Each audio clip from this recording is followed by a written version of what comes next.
त्याचाही एक किस्सा मला आठवतोय, मला तो सांगावासा वाटतो. 2019च्या विधानसभा निवडणुकीच्या सुरुवातीला पक्षाने अण्णाला उमेदवारी नाकारली. त्या शिलवंत का कुणाला तरी उमेदवारी, सुलक्षणा शिलवंत, त्यांना उमेदवारी दिली. मी गप्प बसलो. प्रांताध्यक्ष जयंतराव होते. जयंतराव म्हणलं अण्णाला कशाला कापलं, त्याला द्या राव. ते म्हणले दादा सगळंच काही माझ्या संमतीनं होत नाही. बरं म्हणलं हरकत नाही. त्याच्यानंतर एबी फॉर्म, माझा मतदारसंघ मोठा असल्यामुळं जिल्हा, मी पक्षाचा एक कार्यकर्ता होतो, परंतु जयंतरावांनी मला एबी फॉर्म 1-2 जास्त दिले. अध्यक्ष महोदय, मी रात्री 12ला निघालो. अण्णाला एक्सप्रेस हायवे संपतो ना तिथं 2 वाजता बोलवलं आणि त्याला म्हणलं हे एबी फॉर्म, आणि उद्या 11ला पहिला जा आणि एबी फॉर्म भरून राष्ट्रवादीचं तिकीट म्हणून तू भरून टाक. अण्णा म्हणलं असं, अहो ते जाहीर तर शिलवंतला झालं, तुला काय करायचं बाकीचा, तू फॉर्म भर. फॉर्म भरायला लावला. तो 2 वाजता का 2:30 वाजता माझी वाट बघत होता तिथं. मी गुपचूप त्याच्याकडे फॉर्म दिला. जयंतरावला म्हणलं जयंतराव जरा वेगळं केलंय, फक्त तुमची संमती द्या. काय केलं असेल तर ते आई संमती, पण माझं नाव सांगू नका. बरं नाही म्हणजे सांगतो. त्याच्यामध्ये त्या पद्धतीनं अध्यक्ष महोदय त्याला उमेदवारी दिली. ती सुलक्षणा गेली 11:15ला. ते म्हणले राष्ट्रवादीचा फॉर्म आला. तुझा कसा राष्ट्रवादीचा फॉर्म? तिचा फॉर्म नाही, काही नाही. आणि अण्णा त्या निवडणुकीत 17,000 मतांनी त्या ठिकाणी निवडून आला. आणि अध्यक्ष महोदय, मला सभागृहाला सांगायचं, विशेषतः राष्ट्रवादीच्यांना, तुमच्या मागच्या बसले त्यांना, की त्यावेळेस अण्णांनी माझं ऐकलं, राष्ट्रवादीचा एबी फॉर्म भरला म्हणून त्या ठिकाणी बरं झालं. त्यावेळेस आमदार, आज विधानसभेचा अध्यक्ष तो होतोय. राजकारणात माझं ऐकलं तर कुणाचं किती भलं होतं ते बघा. ते आता बऱ्याच जणांच्या लक्षात आलं असेल. सन्माननीय विश्वजीत, सन्माननीय अमितजी, आपण नेहमी चर्चा करतो, यातला गमतीचा भाग जाऊ द्या. परंतु अध्यक्ष महोदय, मला आपल्या मार्फत उपाध्यक्षांना सांगायचं, इथं सभागृह ज्यावेळेस सुरू होतं त्याच्या आधी 5-10 मिनिटं येऊन थांबावं लागतं आणि सभागृह संपेपर्यंत थांबावं लागतं. आता काही बदल आपल्याला करावे लागतील. थोडं बहुत आता जशी जबाबदारी वाढती त्या जबाबदारीचं आपण मान सन्मान निश्चितपणे ठेवाल, त्याबद्दल माझ्या मनामध्ये तीळमात्र शंका नाही.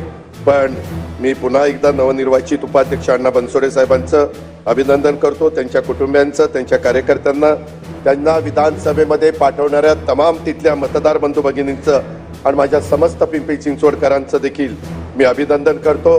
तसंच पुन्हा एकदा विरोधी पक्षाच्या पण सन्माननीय सर्व सदस्यांना धन्यवाद देतो की ही निवडणूक बिनविरोध होण्याच्या करता त्यांनी मनाचा मोठेपणा दाखवला. एवढंच बोलतो आणि या ठिकाणी थांबतो. माझा दोष असा आहे की कुणाला तिकीट द्यायला मी कारणीभूत होतो आणि का दिलं हे मी कधी कुठल्या व्यक्तीला सांगितलं नाही.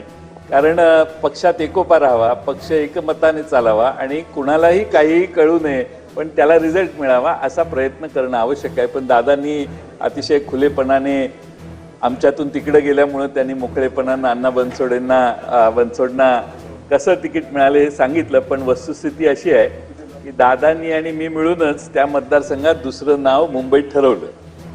त्यानंतर दादा गेले पुण्याला काही लोकांनी दादांना घेराव घातला टोल नाक्यावरच. आणि मग टोल नाक्यावर घेराव घालून ते म्हटले हे तिकीट बदला आणि अण्णांना द्या. आणि मग दादांनी मला फोन केला, जयंतराव असं असं करायचंय, काय करायचं? मी म्हटलं तुमचा जिल्हा आहे, तुम्ही निर्णय घ्या. आणि मग दादा म्हटले मग मला एक एबी फॉर्म लागेल. मी म्हटलं एबी फॉर्म ऑलरेडी पुण्यात आहे आणि तो एबी फॉर्म अण्णा बनसोडेंना दिला. ज्यांना तिकीट मिळालेलं त्यांना मी कळवलं तुम्ही एबी फॉर्म भरा. एबी फॉर्म जरी दिलेला असला तरी तुम्ही काही अर्ज भरू नका. आमचे अण्णा सुदैवानं निवडून आले आणि निवडून आल्यानंतर अण्णांच्या कार्यालयात मी एकदा गेलो होतो.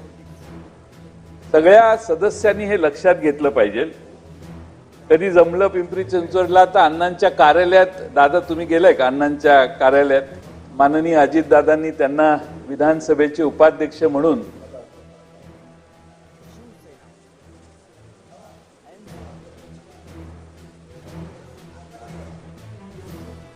तुमच्याकडे बघून बोलतोय. अध्यक्ष महोदय, ही पद्धत जरा बंद केली पाहिजे. हा जो प्रकार असतो ना, मंत्री मुख्यमंत्री यांच्याकडे येऊन मागं बसायचं आणि त्यांना सतत काही फीडिंग करायचं, त्यामुळं त्यांचं लक्ष माझा विषय सांगत असाल तर तुम्हाला परवानगी आहे. ठरले. अध्यक्ष महोदय, आपल्या सभागृहामध्ये उपाध्यक्ष म्हणून आता अण्णा बनसोड बसणार आहेत। मगाशी मागच्या वेळी अपेक्षा होती की सर्वांना समान न्याय त्यांनी द्यावा। त्यांचा स्वभाव बघितला तर त्यांना नक्की समान न्याय देण्याची बुद्धी आहे। सगळ्यांना ते चांगला न्याय देतील असा मला विश्वास आहे।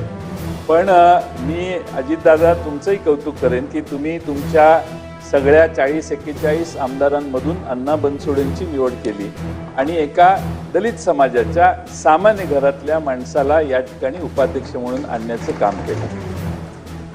शेवटी आपल्या विधानसभेत सर्व घटनेप्रमाणे घटनेची चर्चा करतोय, सर्वजण समान आहे। एकदा निवडून इथं आला की पण तरी देखील जास्त प्रोत्साहन देण्याचं काम आज या निमित्तानं अण्णा बनसोडेंना त्या ठिकाणी बसवण्याचं आज होतंय। मी त्यांचं माझ्या पक्षाच्या वतीनं आमचे पूर्वज असं म्हणेन किंवा आमच्या पक्षातले पूर्वीचे सदस्य म्हणून मी त्यांच्या कारकिर्दीला मनपूर्वक शुभेच्छा देतो आणि या सभागृहात सर्वांना आपण न्याय देत असताना आपल्या सर्व बाजूचं समान न्याय देण्याची बुद्धी कायम आपण ठेवाल अशी अपेक्षा मी या ठिकाणी करतो। महाराष्ट्र विधानसभा 2025 विधानसभा 2025 लाईव्ह विंटर सेशन 2025 हिवाळी अधिवेशन 2025 महाराष्ट्र पॉलिटिक्स महापॉलिटिक्स अजित पवार जयंत पाटील एकनाथ शिंदे उद्धव ठाकरे राज ठाकरे देवेंद्र फडणवीस विजय वडेट्टीवार नाना पटोले सुधीर मुनगंटीवार महाराष्ट्र असेंब्ली विधानसभा live Maharashtra news political news breaking news Maharashtra live assembly Maharashtra government महासरकार opposition versus government BJP versus Congress political debate budget session 2025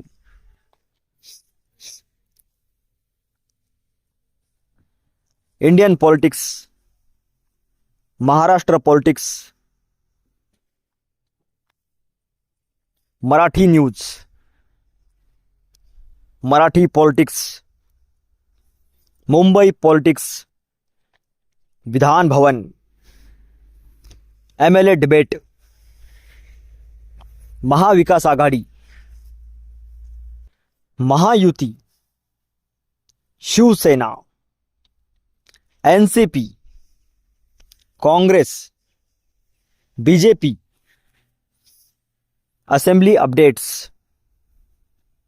today politics live news Marathi political updates Maharashtra live Indian democracy राजकारण अधिवेशन 2025 विधानसभा update